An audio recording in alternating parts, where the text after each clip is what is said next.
Yeah, it was it was a shock for us. I mean, when I heard yesterday, it couldn't sink in. I thought, it can't be. I only had a text off him the day before. It just seemed unreal, you know, because it's too much. Ozzy Osbourne's sudden death shocked the world. Then, Tony Iommi has finally broken his silence, and what he says has left fans in disbelief. According to Iommi, there was something different about Ozzy that night, something he couldn't quite explain until it was too late. What did he see? And was this goodbye already written in Ozzy's eyes? The truth behind their final moments will leave you speechless. Farewell. That no one saw coming. On July 22, 2025, the world awoke to devastating news. Ozzy Osbourne, the Prince of Darkness and legendary frontman of Black Sabbath, had passed away at the age of 76. The announcement sent shockwaves through the music world and beyond. Fans, fellow musicians, and global media outlets struggled to process the loss of a man whose voice, wild energy, and dark charm helped define heavy metal for over 5 decades. Just weeks earlier, Ozzy stood under the glowing lights of Villa Park Stadium in Birmingham, performing what would become his final show. He was seated on a custom leather throne, battling Parkinson's disease and a string of spinal surgeries, yet still managed to deliver a haunting and emotional performance. No one in the crowd or on stage suspected this would be his final goodbye. Ozzy's passing wasn't the kind of slow fade many anticipated. According to reports, his health had stabilized after his final concert, and he was even said to be planning a return to the studio for one last track. However, just a day after attending a private dinner with his bandmates, Ozzy reportedly died peacefully in his sleep at his home in Buckinghamshire.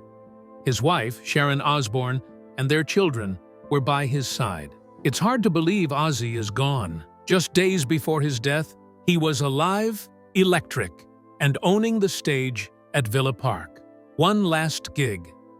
On July 5, 2025, a historic moment unfolded in Aston, Birmingham, as the original members of Black Sabbath reunited for what would become their final performance together. The event, titled Back to the Beginning, was not just another concert. It was a powerful tribute to the city where it all started, and the final curtain call for one of the most influential bands in music history. Ozzy Osbourne, battling advanced stages of Parkinson's disease, made a dramatic entrance that left fans breathless. He was seated on a custom-designed, winged leather throne, centered on a minimalist stage that paid homage to Black Sabbath's dark and haunting aesthetic. Despite his visible frailty, Ozzy's spirit was anything but diminished. He gave everything he had in that moment, delivering vocals that echoed with nostalgia, rawness, and gratitude. More than 45,000 fans filled the open-air stadium in Birmingham, while another 5.8 million viewers joined via global live stream. The concert became one of the most watched live music events of the decade. Some fans had traveled across continents just to be part of this farewell. Many knew they might never see the band perform again, especially with Ozzy's health growing increasingly fragile in recent years. Adding to the magnitude of the night, a legendary lineup of supporting acts joined the event. Metallica, Guns N' Roses, Slayer, Tool, and Pantera. Each took the stage, not only to perform, but also to pay tribute to the godfathers of metal. Between sets, several musicians shared personal stories about how Ozzy and Black Sabbath had shaped their careers. The atmosphere in the stadium was electric, equal parts celebration and farewell. Behind the scenes, the concert was as meaningful as it was massive. Ozzy reportedly made it clear that this performance meant everything to him. Despite doctors' concerns, he insisted on singing one last time for the fans and the bandmates who had been by his side for over 5 decades. According to close sources, he said he would rather go out singing in Birmingham than watching from a hospital bed. The event was also a force for good. With ticket sales, merchandise, and global streaming donations, an estimated 140 million euros was raised. The funds were dedicated to Cure Parkinson's, a charity close to Ozzy's heart, and Birmingham Children's Hospital, honoring the band's working-class roots and commitment to their hometown. As the final chords of Paranoid echoed through the stadium, the lights dimmed and the crowd stood in silence. Ozzy raised a trembling hand, his eyes welling with tears. Tony Iommi, Geezer Butler, and Bill Ward stood beside him, equally moved. There were no pyrotechnics or flashy effects, just raw music, lifelong brotherhood, and an audience that understood this was not just a concert. It was history. That night, Back to the Beginning became more than a title. It was a full-circle moment, a tribute, a farewell, and the last roar of heavy metal's original kings. After his death, tributes flooded in from around the world. Metallica, Elton John, Slash, and even Coldplay shared memories and condolences, calling Ozzy one of the greatest to ever walk a stage. Fans lit candles outside Black Sabbath's former studio and gathered at his childhood home in Aston, Birmingham, to celebrate the life of a working-class boy who became a global icon. As tributes poured in from around the world, all eyes turned to one man, Tony Iommi. The brother-in-arms fans waited to hear from most. Tony Iommi breaks silence about Ozzy Osbourne. On July 23, 2025, just one day after the world learned of Ozzy Osbourne's passing at the age of 76, Tony Iommi, his longtime friend and Black Sabbath bandmate, finally broke his silence. Speaking to ITV News, Iommi described the loss as unreal, explaining that the weight of it didn't fully sink in until he woke up the next morning. "I woke up and it hit me like a ton of bricks," he said. The pain was not just about losing a fellow musician. It was about losing someone who had been a constant in his life through decades of shared highs and lows, chaos and creation, fame and infamy. Tony revealed that in the weeks leading up to his death, Ozzy had expressed a deep desire to do one final performance in Birmingham, their hometown. He had hoped to stand before the crowd one last time, not for a massive spectacle, but something heartfelt and simple. According to Iommi, Ozzy wanted it to be a proper goodbye, a thank you to the fans who had stood by him for more than 5 decades. He wanted to go out doing what he loved. "And where it all started," Tony said, his voice breaking with emotion. Sadly, Ozzy's health did not allow for that last show, but the idea itself left a lasting impression on everyone close to him. In the same tribute, Tony recalled the final days with Ozzy, revealing how he had quietly said goodbye, not just to the band, but also to the fans. "It's just such heartbreaking news that I can't really find the words. There won't ever be another like him. Geezer, Bill and myself have lost our brother," Tony said, his words carrying a weight only someone who knew the real Ozzy could convey. It wasn't about the stage antics, the bat-biting headlines, or the reality show. It was about a man who had battled through his demons and still managed to inspire millions. The emotional tribute from Iommi hit fans around the world hard. Social media flooded with condolences, throwback photos, and emotional messages. Radio stations played Sabbath's classics on loop. Even public figures and fellow musicians, from Metallica's James Hetfield to pop icon Elton John, joined the chorus of grief. It was clear that Ozzy wasn't just a legend of heavy metal. He was a cultural icon whose reach spanned generations and genres. Iommi's words carried the weight of deep sorrow, because their bond was never ordinary or brief. It was a lifelong journey of brotherhood and music. So let's take you back to where it all began, the unforgettable story of how Ozzy and Tony first met. Friends before fame. Before the world knew them as legends of heavy metal, Tony Iommi and Ozzy Osbourne were simply 2 boys navigating the rough, working-class streets of Birmingham, England. Their story did not begin on stage or in a studio. It began in the classrooms and corridors of Birchfield Road School, where both were enrolled in the early 1960s. Birmingham at that time was a city defined by industry. Smoke poured from factory chimneys, the air smelled of metal and machinery, and the future for most boys was expected to be on the factory floor, not under stage lights. Life was tough, but it was also honest and simple. For kids like Tony and Ozzy, it meant growing up with hard-working parents, tight budgets, and few luxuries. Ozzy, born John Michael Osborne, was the fourth of 6 children in a crowded home in Aston, a district of Birmingham. He was often seen as the class clown, known for making people laugh and getting into trouble. He struggled with schoolwork, especially reading and writing, but he made up for it with personality. Ozzy has often said that hearing the Beatles' "She Loves You" as a teenager changed his life.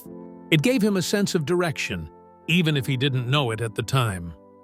Tony Iommi, by contrast, was quieter and more serious. Also raised in Aston, he was focused and kept mostly to himself. He was interested in music from an early age, but had no idea it would shape his future. While Ozzy made his presence known with jokes and antics, Tony was the kind of student who seemed more reserved, watching rather than speaking. Despite their differences, something clicked between them. At school, they were not close friends right away, but they were aware of each other. It was the shared environment, tough teachers, strict rules, and the bleak future of factory life that eventually created a bond. Both had seen what life had to offer if they followed the usual path, and deep down, both wanted something more. They lived just a few streets apart, and their paths continued to cross even after school.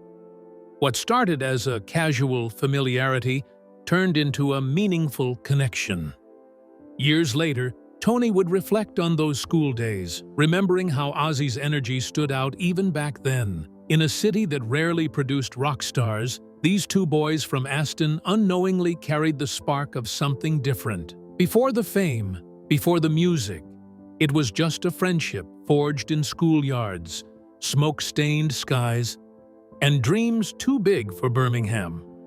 Let's now tell you how these 2 innocent school friends from the smoke-filled streets of Birmingham rose from humble beginnings to rule the music world and become true legends of rock history. Rise of Black Sabbath. In the early 1970s, a musical revolution began taking shape in the heart of Birmingham, and its name was Black Sabbath. The band's unique sound, anchored by Tony Iommi's deep, riff-driven guitar work and Ozzy Osbourne's haunting and expressive vocals, introduced the world to a darker, heavier side of rock music. While critics initially struggled to define what they were hearing, fans embraced it instantly. What they were witnessing was not just a new band, it was the birth of an entirely new genre, heavy metal. Their self-titled debut album, Black Sabbath, released in 1970, opened with the eerie sound of church bells and thunder, immediately setting them apart from their contemporaries. The album's raw, doom-laden atmosphere captured the fear and uncertainty of the working-class life they knew so well. The lyrics spoke of war, paranoia, and the supernatural, and it resonated deeply with a generation living through political unrest and social change. Just a few months later, they released Paranoid, which became their breakthrough record. With hits like Iron Man, War Pigs, and the title track Paranoid, the album rocketed them to international fame. It climbed the charts in both the UK and the US, proving that their sound had global appeal. Fans were drawn to the band's power, intensity, and honesty. Ozzy's piercing, emotional delivery, paired with Iommi's distorted, heavy guitar tone, created something never heard before. The success of those early albums was not a fluke. Black Sabbath went on to release a string of influential records throughout the decade, including Master of Reality, Volume 4, Sabbath Bloody Sabbath, and Sabotage. Each album continued to push boundaries. Iommi's guitar work became more inventive, often layered with multiple tracks, while the lyrics explored themes like addiction, mental health, and the dark side of fame. Despite personal challenges and growing tensions within the group, the chemistry between Iommi and Osbourne remained a powerful force. Iommi once stated in an interview, "What we created together was bigger than any one of us." That quote captures not only the magnitude of their success, but also the unspoken understanding they shared as artists. Throughout the 1970s, Black Sabbath performed to sold-out arenas across Europe, North America, and beyond. They built a loyal fan base that spanned generations.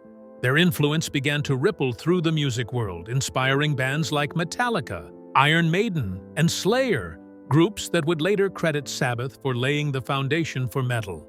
By the end of the decade, Black Sabbath had sold over 75 million albums worldwide.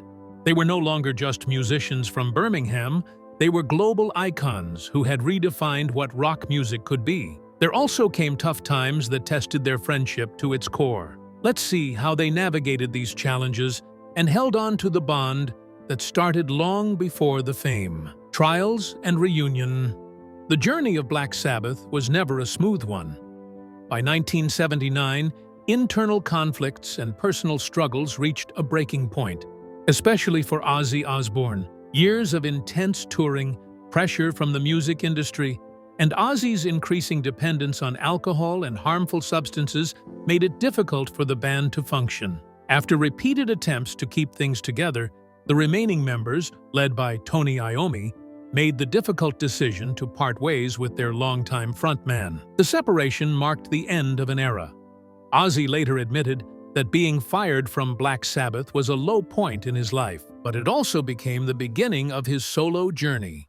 Meanwhile, Iommi took it upon himself to keep the Sabbath name alive.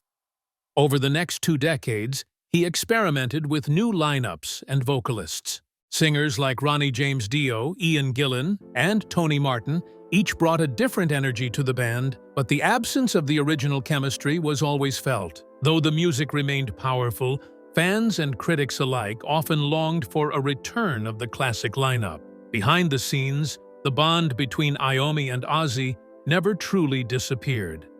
Time began to heal old wounds, and as they matured, both men reflected on their early days with a sense of nostalgia and respect. Their shared history, rooted in schoolyard friendship and musical discovery, was too deep to be undone by even the harshest trials. In 2013, the long-awaited reunion finally happened. The original trio of Iommi, Osborne, and Geezer Butler came together to release a new studio album titled 13. The album was a commercial success, debuting at #1 in multiple countries and receiving praise for recapturing the raw energy of their early work. It was more than just a return, it was a rebirth. Following the album's release, the band embarked on a massive world tour. Though drummer Bill Ward did not join the tour due to disagreements, the reunion was still seen as a triumph. Fans around the world rejoiced at the sight of Iommi and Ozzy once again sharing the stage.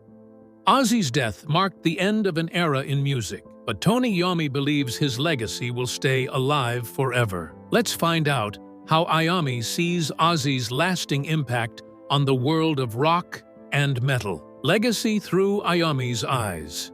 For Tony, Iommi losing Ozzy Osbourne was not just the end of a musical chapter, it was the loss of a brother, a friend, and a constant presence in his life for over 5 decades. In the emotional days following Ozzy's death in July 2025, Iommi's words captured the grief of millions around the world. He simply said, "There's never gonna be another Ozzy." That statement carried the weight of years spent together, on stage, backstage, in studios, and on the road. It was a farewell not just to a collaborator, but to someone whose spirit helped shape the course of rock music itself. Iommi believed Ozzy knew it would be his final bow. "He gave everything he had," Iommi said, and then quietly slipped away. It was a gesture that revealed not only Ozzy's love for music, but also his commitment to ending his journey exactly where it began, with his bandmates and fans. When reflecting on Ozzy's legacy, Iommi did not speak of record sales or awards. Instead, he spoke of moments, of laughter, of trials survived together. "God, we go back so many years. There was one Ozzy, and that's it," he said, in a quiet, reflective tone. For Iommi, Ozzy was irreplaceable not only for his voice, but for the chaotic magic he brought to every room he entered. In the world of music, Ozzy's legacy stretches far and wide. He was the wild front man who redefined what heavy metal could sound and feel like. His voice, raw, emotional, and instantly recognizable, became the soul of Black Sabbath. From teenage fans discovering Paranoid for the first time to global icons like Metallica and Elton John, who have praised his influence, Ozzy's shadow looms large over the world of rock. For Iommi, that legacy is personal. It lives not just in the albums and tours, but in the unbreakable bond they forged in the factories and streets of Birmingham. And though Ozzy is gone, Iommi believes his legacy will never fade. It will roar on through the speakers of every fan who turns the volume up loud. What are your thoughts on the powerful connection between Ozzy Osbourne and Tony Iommi? Share your thoughts in the comments.